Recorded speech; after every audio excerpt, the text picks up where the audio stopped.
Hello and welcome to the Big Money Stylist podcast. I am Danielle White. This is Ani Rivera. Hello. Hello. And we are here every week with you guys sharing a podcast, news, whatever's going on, whatever we feel passionate to share, specifically for hairdressers because we are both hairdressers.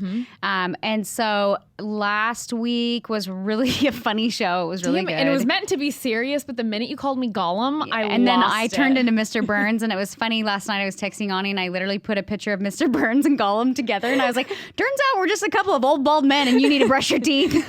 I was like, girl, your postpartum hair loss really went sideways in that. It was not good. Oh, so all jokes aside, really what I felt inspired to share today, and the topic is women empowerment, and specifically inside of our student base and what we see, and just talking again specifically to hairstylists because we are hairstylists. Well, and I think it's so interesting because, I mean, hairstylists really, I learned actually when one of our girls at DKW is single, and she was like on Tinder or one of those dating apps, and people will literally put no hairstylist. Yeah.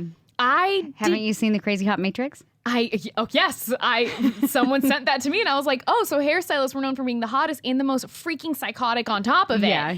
But I didn't realize I know that everybody knows hairstyles have been looked down upon. Yeah. We chose to do hair because we were too stupid to go to college, or we didn't have money, or we're just ditzy and dumb. Like, honestly, that's what stylists are known as. Right. And I know that goes in like a lot of industries because I was like talking to my personal trainer, and I was like, I'm a hairdresser, and hairdressers are the worst. And she's like, I know, I feel like that same way about trainers half the time. Half the time trainers like don't know what they're doing. You know what I mean? But specifically with hairdressers, like we have a bad rap. I went to one semester of college, but I wasn't sure what I wanted to go into. And I just felt like I was like, I need to like figure out what I want to do. But in the meantime, I was like, what can I do right now? What skill sets can I have right now? And I was like, you know what? I didn't want to go to hair school because of how hairdressers are looked down upon. Really? Yes. I literally was like, my mom even remember my older sister went and did hair. My mom was kind of like, are you sure? Are you sure you want to do hair? Kind of like that. And so that was the frame that I had. My mom was like, oh, really? I have another daughter that wants to do hair. And I was like, well, Mom, I don't really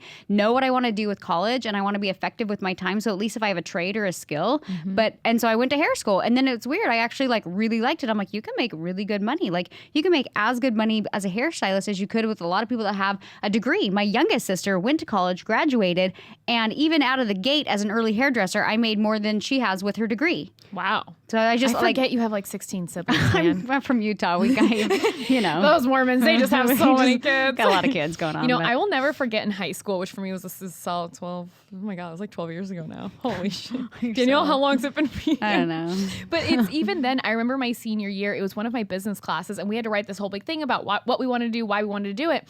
And I wrote all about hair, and part of the thing that I wrote is making women feel beautiful and giving them that feeling back and all of these things. And I remember the teacher, it was a guy, he was like, this is too emotional. It doesn't matter. And I'm like, but you're like, so you wanted to be a hairdresser. Not at first. Honestly, I want to be a lawyer for a long time. I could see that. Which is probably why, not that I like arguing, but I can banter back and forth for 10 years because I wanted to be a lawyer for the longest time. But by the time I hit probably end of junior or senior year, I'm like, I don't want that. I'm like, I want to do hair. Yeah. Which I realize are two very... almost completely opposite. Yeah, I literally, like I said, I did not want to do hair. I kind of was like, no hair. I believe that I'm like, hairdressers are just dummy eyes. I don't want to be known as a hairdresser. That's like, and in Utah where I was raised, like, I'm not kidding you, like 85% of women go to hair school. I don't know if they actually do hair, but I think because it's like we have babies soon, we like get married soon, and so it's like their focus is more like, hey, I want to be a mom, like, and so it's like, well, what can I do now so I have a skill? So there's so many women in Utah specifically that go to hair school, and I didn't want to be put in that box. I was like, no, I don't want to do that. But then I like ended up going to hair school, and I ended up really liking hair, and I was like I said, I was making good money, and like I was like, cool. And I knew very little about business or anything. You know what I mean? I was just like, I have no idea what I'm doing, but I've got clients in the door and I'm making good money. So at that point, and I think that's the thing. Once we're like, I have clients, I'm winning, right? Like this is what it is. But it's crazy for me. I worked in a salon where I was commissioned for a while, and then I went to booth rent, then I went to my own suite. And even being in the suite, I saw people around me who'd been doing hair literally as long as I'd been alive, like 25, 30 years. And I saw the way they were doing business, and it just like terrified me. Right. I'm like, that you're still struggling with money. Like you're about $100,000 behind on taxes. I don't think you're ever going to get caught up. That's utterly terrifying. And then it was just, it didn't matter. It didn't matter how much the clients, quote unquote, loved them or how long they had them. There was always problems and issues. And I saw that and I was like, you're like, maybe I don't want to do hair anymore. Yeah. And it was like, for me, I was like, oh, I guess she's considered successful. She double books her clients 6 days a week. She's successful. Yeah.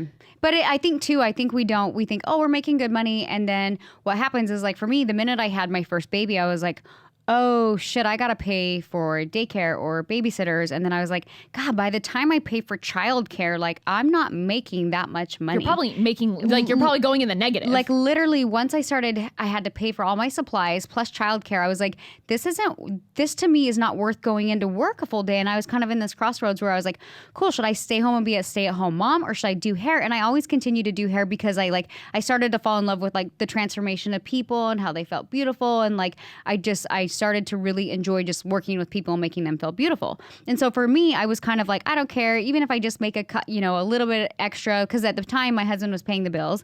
And I was like, I'm not paying the bills. Like it's fine. If I have extra, I always help. Like there's been multiple times in our marriage where he's like, hey, I need money to help pay the bills. I'm like, whatever. But I wasn't the provider. I was like, babe, now that I have kids, I'm going to work, but I don't want to be the provider. You're in charge of that. And it wasn't until, and I've shared this story so many times, but it wasn't until the market went crazy and everything crashed, and Garrett literally was like not bringing in any money, and I still was doing hair and bringing in some money, but I was like, okay, like I got to be more than just a hairdresser. And that's when I changed. That's when I was like I had to literally look at my business and say, well, how can I make this successful? Like, because what I'm doing right now is hobby money. Like, and I feel like artists, when they get to that point, because it's a very painful place to be like, hey, what? Oh my God, like I don't have money. And I've told people before, for me, when I realized that I was finally having some success after I joined NBR and BMS was when I could fill my gas tank up completely with gas and not have to like check my account, but I could pull up to the gas station and just fill it all the way put it in and fill up my gas tank all the way. And that for me was such like an aha, like, hold, this is actually working. Right. But I feel that artists, even when they're sitting there and they're like, I'm not making enough money, I don't have enough clients, I need to raise my prices, I'm too scared to raise my prices. Right. They literally don't know what to do. Yeah. Like they don't even know what to do. And even when it comes to like, because I feel that's something so big inside of NBR and BMS is helping women and hairstylist women obviously figure out their business. But it's so fucking hard because we can sit here and say, you have to raise your prices. You have to do this. You have to like, trust me, it's going to work. But if they don't do it, we can't help them. It's a mix. Yes. And I can't force you to do it. But then also, if you have no faith in yourself, I can't make you do it then. Right. And I feel that's when really BMS and NBR and really kind of Wake Up Warrior all kind of came in together to really form a way to guide women to find power themselves. Right. It's kind of two parts. A part of it is, yes, absolutely behind the chair as an artist and being so confident in hair because we are such emotional creatures in general, like women. And if it's that time of the month and you're like 1,000 times more sensitive, but a client comes back and they're like, I didn't really like this piece. All of a sudden you're like melting down. I'm a terrible artist. And then you're like, I don't want to do hair. The stress is not worth it. I just have to quit. And it's like when things get a little bit sweaty, then you're like, this is not for me. But I think it's because artists are not making enough behind the chair. So the minute it gets a little bit stressful, they're like, I'm out. And I think they just haven't been taught how to handle those emotions. Right. And maybe that's why stylists are known as being fucking lunatics, that we just feel so much that when we feel everything, we're like, why are you being so mean? But I just love you. And then we look freaking insane. I think it's so funny because the minute I knew I had to focus on like making money behind the chair, like I was kind of like, oh, I don't know if I'm going to stay married. I'm going to have to, like I loved extensions and I always did extensions because I really was looking for a solution to my shitty hair. Like my hair, I always joke around. I'm like, I literally look a little bit homeless without my extensions. That's fine. I own that. That's why I always It's not great. Growing up, I always had a bob. Every hairdresser I went to, they were like, please don't grow your hair out. It looks, you have this shag. It's not cute. So I was very passionate about finding a solution to my own hair. And I never really charged a lot for extensions. I'd like charge somewhere in between. I'd have people go buy their own hair. Did you know when I started doing extensions, I'd charge like $175. $175. $175. Oh dear. Like, just to give you guys an idea, like right now I charge anywhere from $3,000 to $5,000. Not that I'm bragging about that, but I went from charging $175 to where I'm at now because I grew as a human being and I changed a lot of things about myself and about my business. But it was interesting because my sister at the time, when I was struggling with my own marriage and all this crazy shit, she was going through a divorce and she was married to a guy that was a little bit crazy. I mean, he was just crazy. I don't want to say too much because I don't want to tell her story. But she went through a divorce. She had 3 girls, and I remember she moved to Tulsa, Oklahoma, of all places, and she had a friend there. And she literally, her husband gave her nothing. Like, she had nothing. She packed up her girls and left. And she's a hairstylist too. And I remember I had taught her how to do extensions, and she was funny because she was like, oh, extensions are gross. Don't do them. They all look really shitty. And then when I started experimenting with my own hair, she was like, okay, I want to do extensions. And because she has shitty hair too. So anyways, long story short, she tells me one day as she's moved to Tulsa, she goes, yeah, I'm charging $1,200 for extensions. I'm like, you're out of your goddamn mind. And I'm like, because I had kind of started my brand a little bit, so I was so irritated because I raised my prices maybe a little bit. I think I was like $300 or something. I don't know. And I remember I was like so irritated. And then I was like, you can do that? And she looked at me and she goes, I don't have a choice. And I was like, good for fucking you. Like, you have 3 kids. You were in a bad situation with your ex. You took the kids to a better place, and you figured out how to make it work. You decided to make it work as a hairstylist, despite what people told you could charge, despite what people told you could do. And it's so funny because people be like, "Oh, your sister, is she copying you?" And to this day, I'm like, you know what? My sister inspired me in the very beginning because she gave me permission. I was like, wow, like, you can charge that. And so I realized, I'm like, it's on me.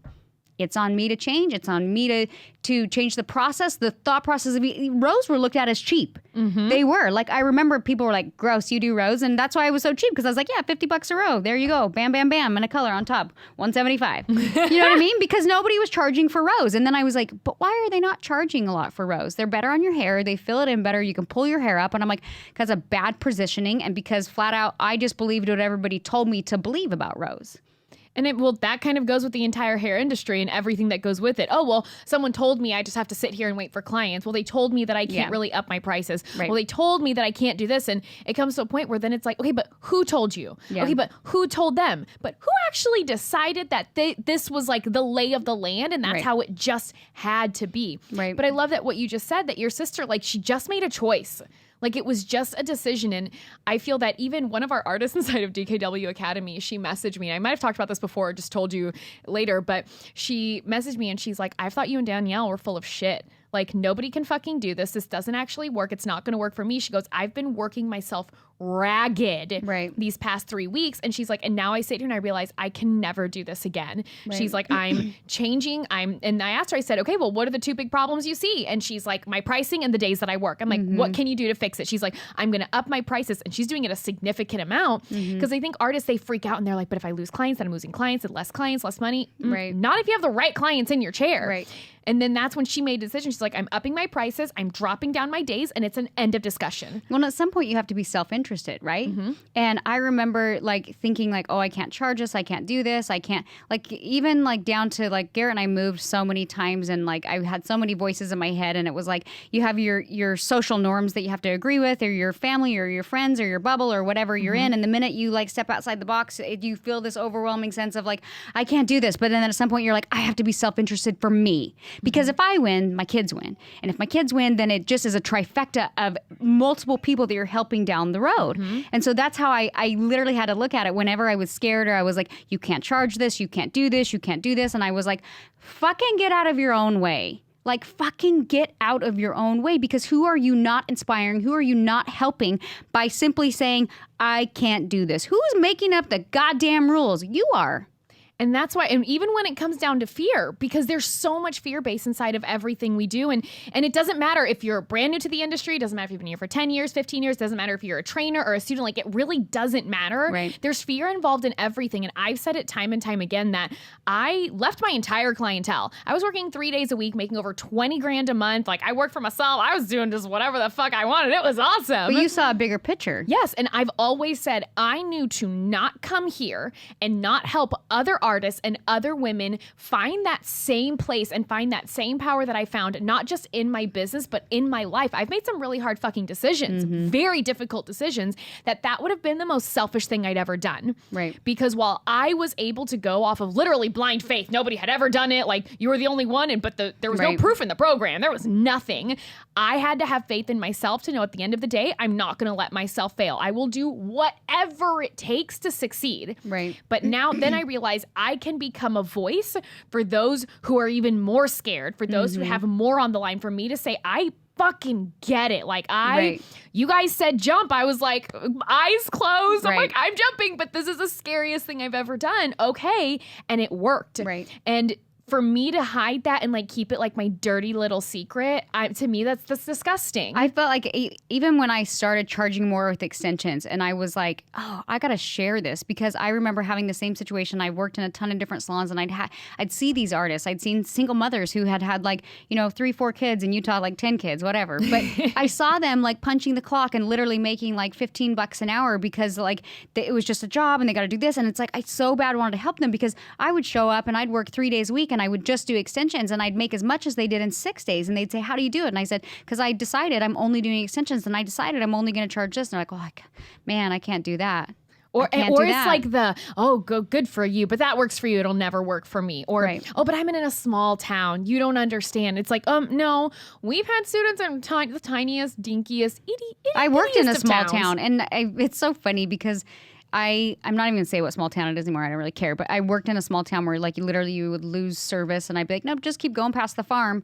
Like, and I'd stand outside of the building and like wave them in because they lost service. Like it was pretty. That's so bad. I know. Like it was the smallest town. It's a bigger town now, but it was, when I lived there, it was pretty brand new and pretty small and there was legit farms. And I remembered like just getting to this place where I was like, oh my God. And people kept telling me like, they're like, who's this new girl? Who, like, she thinks she can charge this and this and this. And I was just like, I had to like tune out the noise. I'm like, I don't care what you charge. And you can sit here and you can like say, how dare you? But I'm very self-interested because I have to help my family right now and I have to help my children right now. And I don't care what you charge. Like you do you. You be in charge of you. And guess what? I'll be in charge of me. Because that's really the only way you can change anything is if you're accountable to yourself and what you need to do. And I think I've got like very passionate about that as for artists, is if I could just give them permission, if I could just give them a tool married up to the business marketing and sales with Natural Beaded Rows, I was like, oh, I know a doorway will open. I know it'll change. If you change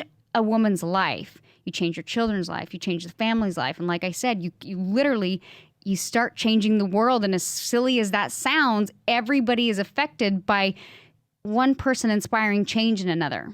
And then it's not, and because I don't want you guys to think this is just about money, because I feel like that's a lot of artists come in, they're like, if I could just make more money, if I could make more money, if I could make more money, more money. And does money ease stress? Yes. Anyone who says that money doesn't ease stress is a liar, because knowing that you get to go home and your electric is going to be on, your water is going to be on, your bills are paid, doesn't have you stressed and in scarcity trying to figure out how the fuck am I going to feed my kids today? Like it takes that away. But also to only ever focus on the money and not focus on yourself as a human being doesn't work. Right. Because if you're running yourself ragged in the salon, or even if you're not, but you're still working super hard, you don't have the quality of life. Yeah, you can make a ton of money, but if you're going home, you're exhausted, you're in a bad mood, or even if you just don't know how to handle the stress that comes with day to day. Like, look, I get I'm not married, but I feel like I'm around enough people and I've dated people for long enough times. I mean, 6.5 years is a lengthy time to be like, I love you, but I might punch you in the fucking face today. Or you just get so mad. Or kids are great, but damn, you have a 13-year-old and I know her and she's a great kid, but some days I'm like, I'm not your mother and I might hit you. Like, they're just spicy, man. Well, it's just like a quality of life too. Like, I feel like if I want a good relationship, if I want to be a good parent or a better parent or whatever, I have to allow myself time to become a better parent. I have to allow myself time to become a good wife. And there's been times in my career where, like I was making good money. And I think in the beginning when I was like, babe, I'm either a mom or I'm going to work. And then it was like my business started to pick up and I was like super passionate about it. And it was hard to say no. And I was like loving it. And I was having a lot of success. And then I was like, man, I feel like a shitty ass mom and a shitty ass wife. And then I was like, okay. So, and it was at that that point that I was like, well, what do I need to do? And I think that was like right around the time I decided to open a salon, because I was like, okay. So great idea. Yeah. And then I had like a whole new set of problems. But that's kind of like how I've learned in life. You just have to like take on challenges when you feel like it's the next step. You know what I mean? And even inside of education, I told Garrett, I was like, I never want to own a salon. I've seen so many salon owners where they just like, they hate it. They're running themselves ragged, and they're like making the same as they would as like a booth renter. Mm-hmm. I'm like, I don't want to own a salon. No, fuck it. And at the time I was doing a lot of small classes, and I just got this message, like, in order to continue to help others, in order to continue to like push my brand, I was like, the next step was owning a salon. And I was like, ugh. Because realistically, if you didn't, no one would have taken you as seriously. Well, not even that, is I couldn't answer questions they had about assistant programs and booking and like all the other shit ton of stuff that comes with owning a salon. I could just be like, well, I know how to brand and market and make pretty hair. Mm-hmm. Right? So I felt like I was like, I need to own a salon. That's the next step in the process in order to become like a better human, in order to grow as an individual. And I was like, okay, let's do it. And still to this day, I'm learning so much owning a salon, but I'm then able to like plug it in with my student base. And I'm like, here's what we're doing, here's why it's working, and here's why. And because I feel like we're so amplified with the students, I feel like I'm so determined to find a solution to any problem in the salon world, because I'm like, the eyeballs are on me, and I don't want to just like talk about shit that's going on. Like, what can I implement inside my salon that will actually create change in our industry? Well, and not only that, we're also honest about the mistakes that we've made. We haven't not done everything perfectly, and we never sit here and try to like brush it under the rug and be like, oh, we really fucked that up, don't tell them. We're just like, hey, guess what? This was the problem we had. This is what we tried, and it 100% did not work, but here's how we fixed it. Here's how we course corrected. Here's how we went. So what I want you guys to really hear is there's like two parts. Right. You can have a ragingly successful business, but on the inside and how you handle problems, how you feel about yourself, the power and the permission that you give yourself, it can be leaking. I feel like it's like two buckets. Mm-hmm. Like as human beings, we have two buckets, where it's the one where we work and it's business and it's money. Right. And then there's the one that holds like all of our feelings, all of our emotions, and everything else, with even like how we treat our family, the patience we have with our kids. Like, you had to homeschool your kids. I can only imagine how frustrating that was. I was definitely a mom fail. Yeah, well, not saying yes, but there has to be a lot of patience in that. And if you're not able to figure out a way to keep both full at all times, or you're just constantly poking holes in one, trying to fill a different one, everything will fail eventually. Truly, it will. Because if your business is thriving, but you as a human, like I've had days where I'm just like in tears, I'm exhausted, I'm tired, I'm emotionally wrecked, I physically need more sleep. And I've owned up and been like, guys, I need a break. Like I have to like recharge all my batteries, because there's something off. And from there we realized like, ooh, all of it was just too much. Well, and it's so funny because even inside of just like, let's say my academy or my business, I feel like my message has always been like, you determine what you allow in your business. You determine like the power that you put out there, the power that you get. Like, I just really wanted women to understand, and specifically hairdressers. Like, I hated that we were looked down upon for being hairdressers. Mm-hmm. And I was like, well, Danielle, how are you going to fix that? And I was like, by being really fucking successful. That's how I'm going to fix it as a hairstylist. And sometimes I laugh, and I can say this because I am a hairdresser. Sometimes I laugh where I'm like, God was like, you're really smart. We're going to make you be a hairdresser. Good luck with that one. And I'm like, oh shit, I'm a hair. Okay, how can I turn this around?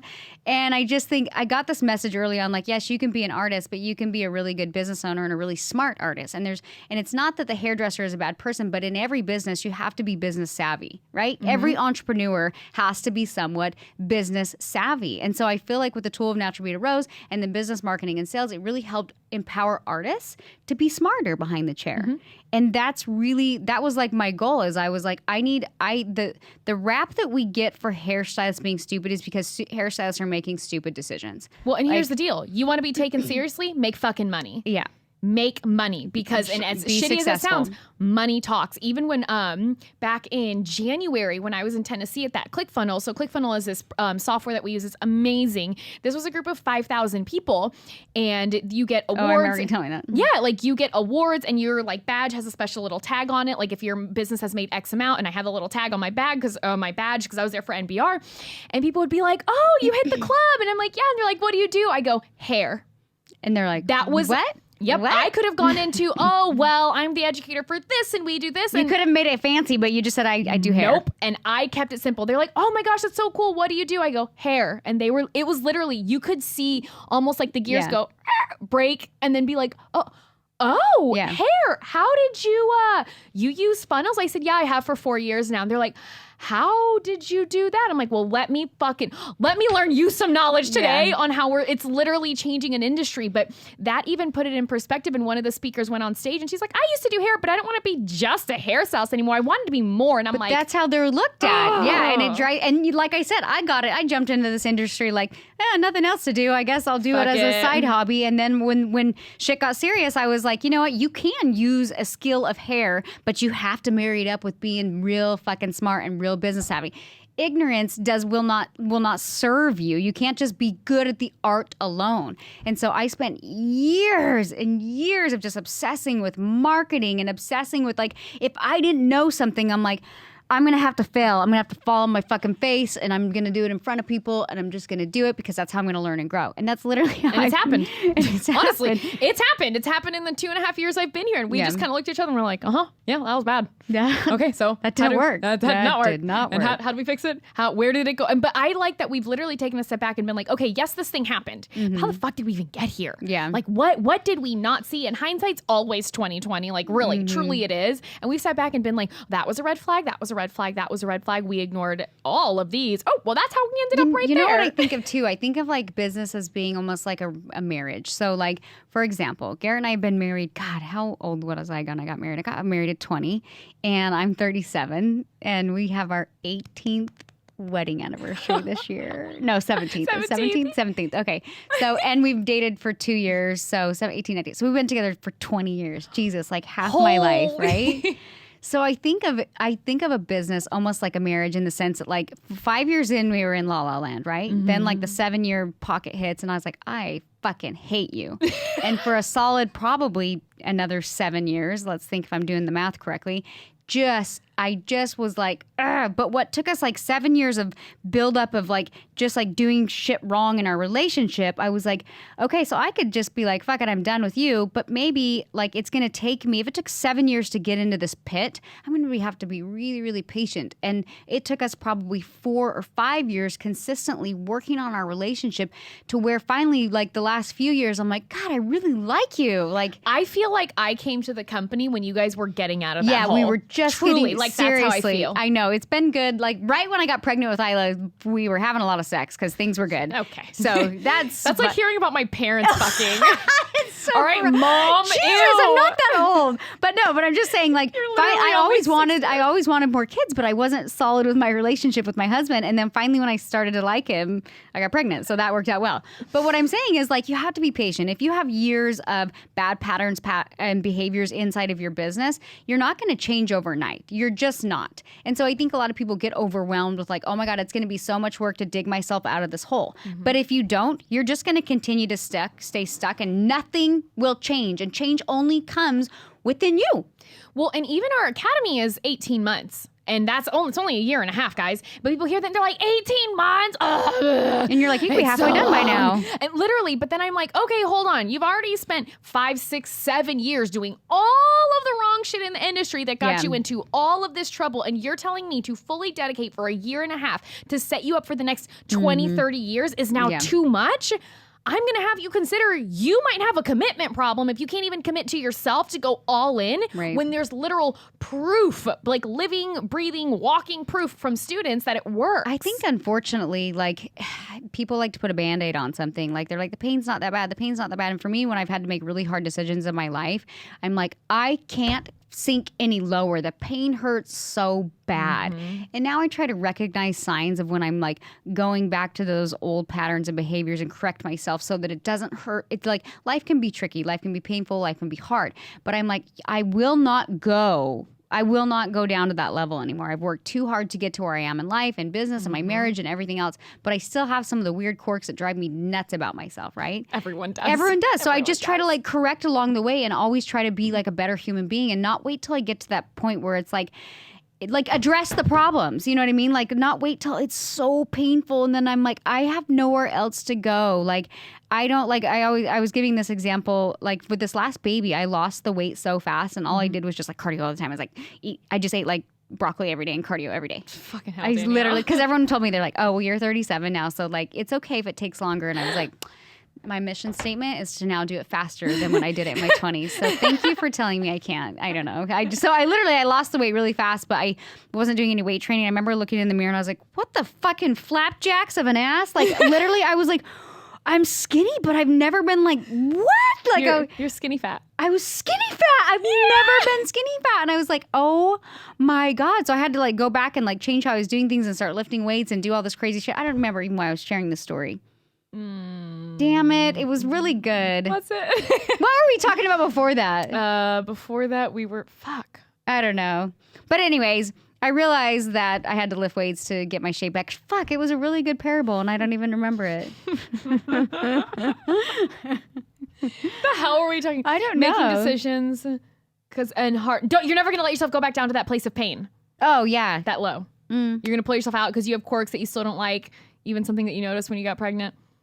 All right, well, you think, but I'm going to say even then, like, because it's been, and I agree, because I remember when I moved here, I was still engaged, and a few months later, I broke off that engagement, and because to me, it got to the place where it was so bad. Not that he's not a bad person, he was never a terrible person, it just wasn't working. Right. And I don't do well with keeping, because it always feels like lying to me. Like, if I'm not being completely honest on, like, hey, this is just how I feel. Even the other day in my office, I was like, I have to tell you something that I did when I sent out this email thing, and everything's fine, but I just can't keep it in because I still feel like I'm lying. Like, I didn't have to really fucking tell you, but I just couldn't keep it in and look at you. Dark secrets. Dark secrets. And I don't do well. And him being here in California and me not having the discussion of like, this isn't working for me, I think we need to break up.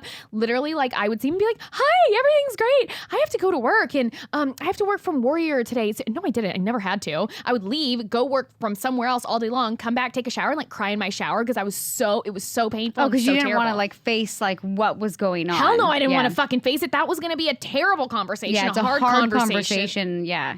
And I think, that's what I was sharing. That's about my fitness thing. I got to this place after I lost the weight, and I did it really fast, even though I was 37. And I got to this place where I'm like, well, I don't really like the results. So what do I have to lose right now? Like, I'm like, my butt looks like a pancake. Like, cause I was like, well, because I was very in my head about what types of workout I had to do and what I could eat. And I was just like kind of like psychotic about it. And I was like doing too much cardio, not eating enough. And it wasn't giving me, I was doing these things that I thought would give me the result, but it wasn't. And I was like, well, what do I have to lose? I'm already doing everything I know what to do, but I'm not getting the result. And the crazy thing is, what I wanted to say. You had to go to a professional who has already done the thing that you were trying to do. And as it turns out, I was doing it all wrong. Literally doing the opposite. Yeah, she's all, cool, you're going to eat this amount of calories, you're going to eat this and this and this, and you're just going to lift weights. And I was like, oh, bulk up and I can't eat that much. And turns out I got tinier, I got my ass back, and I was like, huh. You're like, damn. So now, like, whenever I'm talking about my fitness to girls, I'm like, you're not going to bulk up. You're not, stop doing cardio like a crazy person and sprint workouts and all this shit. Like, you just need to lift weights.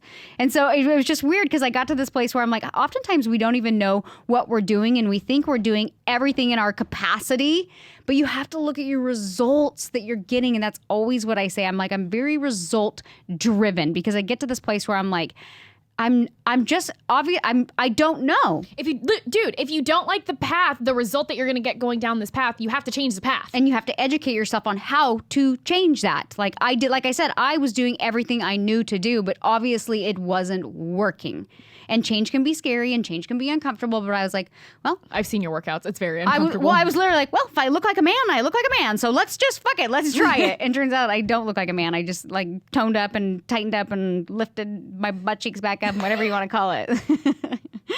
So sometimes I feel like the whole message of today's podcast really was just like empowering hairstylists and specifically women. I am a woman, and I just feel like we're looked at as like, we can be looked at as like, oh, she's not successful. Oh, she's just a hairstylist. Well, it's up to me to be more than that. Mm-hmm. And I didn't have the success in life for just being a hairstylist. Like that wouldn't have worked. I'd still be charging $175 for extensions. It would still be a hobby.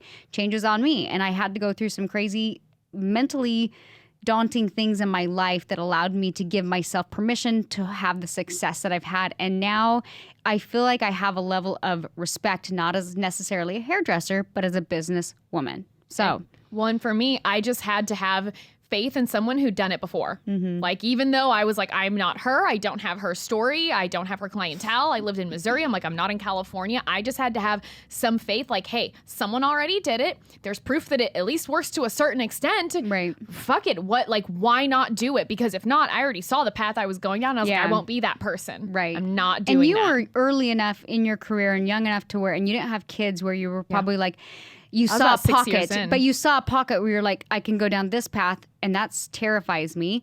Or I can choose to be uncomfortable and move to California and just trust my heart. Yeah. And that's what you did. And I think, but I think you hit a crossroads, and we hit so many crossroads in life.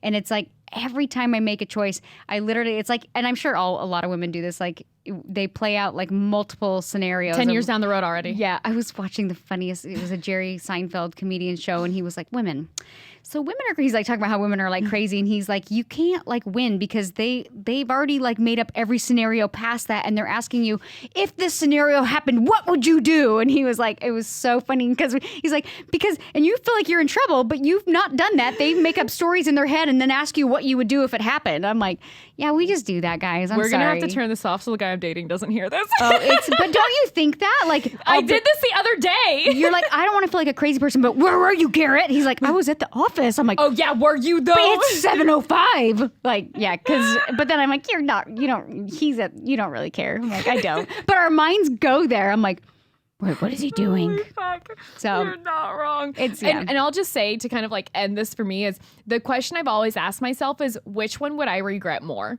So when I was standing on the path of like, okay, I can stay in Missouri, keep living my life. It was a great life, a beautiful life. Or I can literally say, fuck it to all of it and move to California. 30, 40, 50 years from now, if I'm sitting down and I'm talking to my kids or I'm talking to my grandkids, what would I be saying? Would I say, oh, I'm so glad I stayed? Or man, I wonder what would have happened if I'd gone. Right. For me, if the answer is, I wonder what would have happened. Then made the wrong choice. Then fuck it, I'm going all in. I'm going to do the thing that would make me wonder, because I don't want to have regrets in my life. Like, what would have happened had I just maybe tried? Well, and I think that sometimes you have to trust your heart. You have to speak with your heart. You have to be like, this makes no sense, but I'm going to do it. Like, even I was raised like super Mormon, and we're not active in the church right now. And I grew up very Mormon. Like, Mormon is Mormons are actually rejected by a lot of Christian cultures as like an extra add-on to the Bible and that kind of thing. So yeah. So, but anyways, I just felt like it was so ingrained in me, like the whole culture, and I felt in my heart, I was like, I don't think this is my path anymore. And it was really hard for me to choose another path, being raised how I was in the culture that I was. And I was like, it goes against everything that everyone has taught me and told me, but my heart is telling me that I need to go serve over here, or I need to go over here. And I had to like fight my heart on it. Like I did. I had to like, I would do stuff and then I would doubt myself. And then I had to like kind of tune out the noise and be like, this is what I feel like is right for me. I'm very self-interested in that. But in being self-interested actually helps other people. And I always use the parable of like, hey, when the oxygen mask comes down, if you don't put it on yourself first, how are you going to help your children or whatever it is? So for me, I always just I have to kind of like trust your heart, logically look at the decisions that you're making. It's not like you're just like, oh, whatever, like in La La Land. No. But that's an element of like using your brain and trusting your heart and coming together and doing what's going to best serve you, your families, you as an artist, you as an individual, and kind of go forward with that and go forward with intention and do that with everything that you do inside of your life. So just sit for a minute and think, like seriously think, what is the thing inside of your professional life that has had you scared, you're afraid, or the thing that you're like, God, I just really hate this. And then take a look at how you're reacting to it. How are you responding to it? Like, what's happening on the inside as these things are happening on the outside? And you'll find some correlation. Like, you're going to find some patterns of what you've been doing. And guys, it's up to you to change. So anyways, thank you guys so much for listening to the Big Money Stylist podcast. We do have a convention coming up in November. Tickets are going on sale in about a month. 20 days. 20 days. So, and we with everything that happened with COVID and everything, we are doing some cool things with like just pricing and things like that for those of you that wanted to come to my events. Stay tuned for details on that. You can go to bigmoneystylist.com. We actually have a new documentary. Would I say a documentary, or is it more of like a... I say movie documentary. It's like a movie documentary. All I know is it's so good. It's good. We've got a new documentary about our stories. We'd invite you to go check that out, see if it resonates to you, and make sure that you're on our email list, and we'll send you guys more information soon. So we'll see you guys next week on another episode of the Big Money Stylist podcast.